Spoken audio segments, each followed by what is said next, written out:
Assalamualaikum warahmatullahi wabarakatuh. Waalaikumsalam. Alhamdulillah pemirsa, pagi hari ini kembali kita ketemu lagi di acara kesayangan kita. Barakallah, hidup semakin berkah. Amin. Bersama dengan Ustadz Solmed kita akan membahas tema tentang musibah itu bagian dari rezeki.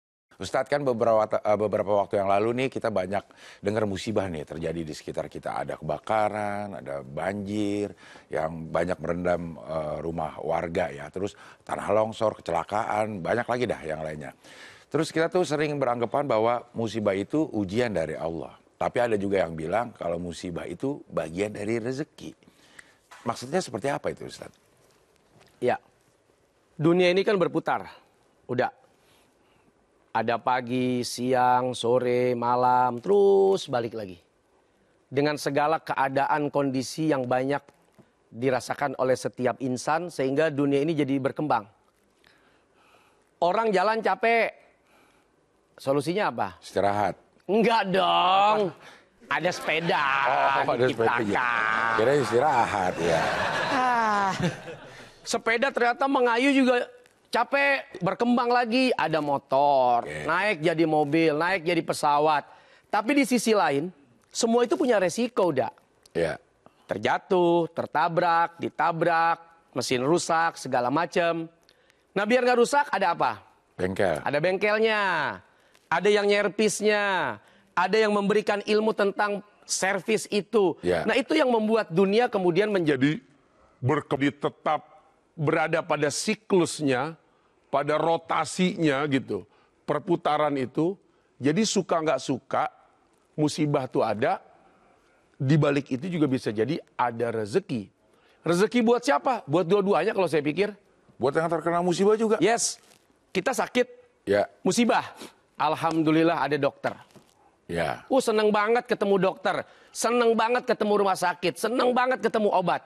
Padahal lagi sakit. Si dokter, si pemilik farmasi, si pemilik apotik, alhamdulillah laku juga nih obat saya. Ada juga yang datang berobat lalu saya suntik. Dan keluar kemudian invoice biaya. Bukan kemudian saling mensyukuri, alhamdulillah. Ada yang sakit. Ada yang sakit, mudah-mudahan yang sakit banyak. Tidak.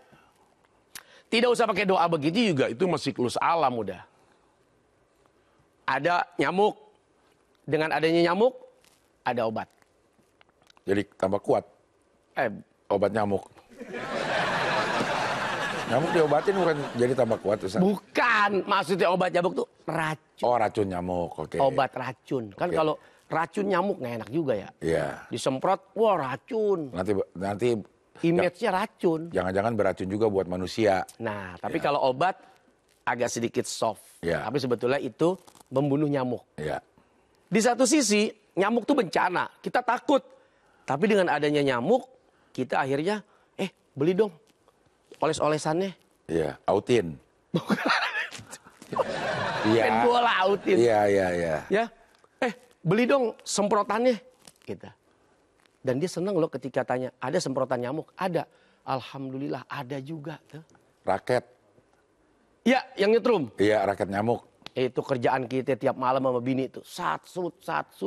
Lagi musim hujan begini nih, nyamuk banyak.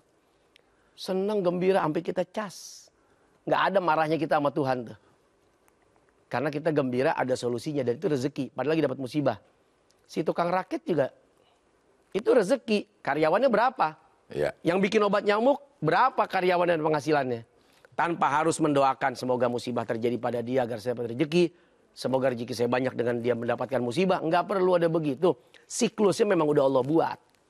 Iya. Dan itu maksudnya di balik musibah ada rezeki. Baik kepada kita maupun kepada orang yang kita mintakan solusinya. Kalau cuma sekedar nyamuk yang bisa pakai raket, yang bisa pakai semprotan, atau sakit yang masih bisa jalan ke rumah sakit, mungkin itu kita bisa deh, Ustaz. Tapi kalau musibahnya udah kebakaran, hilang tempat tinggal kita, itu gimana kita menata hati supaya inilah memang yang terbaik buat kita gitu, Ustaz? Ya, kita nggak pernah tahu ternyata begitu kebakaran ada ganti. Maaf ya, ada pedagang yang dia tidak menyangka hari itu dia akan menjadi miliarder. Dia menjadi jutawan. Padahal cuma dagang es. Ya kan? Es apa? Es teh? Es teh. Iya.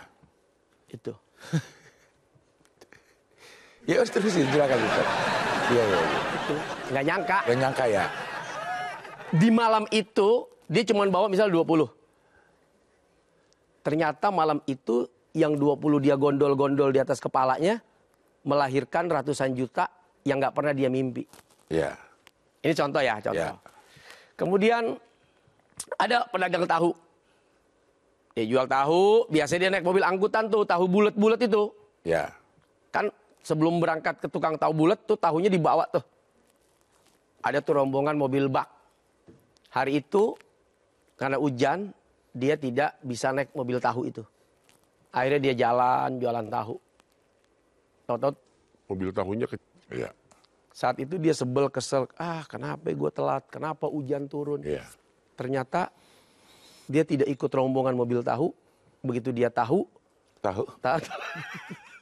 Kan udah dari awal dia tahu. Dia tukang tahu. Iya. Dia tidak ikut rombongan mobil tahu. Iya. Begitu dia tahu. Kan udah dari awal. Begitu dia tahu. Ya, oke. Tahu lah. Ya, oke. Begitu dia tahu. Oke. Ternyata rombongan mobil tahunya kecelakaan. Tahu-tahu? Tahu-tahu kecelakaan. Iya. Tuh. Ya. Dia baru tahu setelah Tahu-tahu kecelakaan. tahu-tahu kecelakaan. Oke, itu masih bisa. Kalau kebakaran, Ustaz.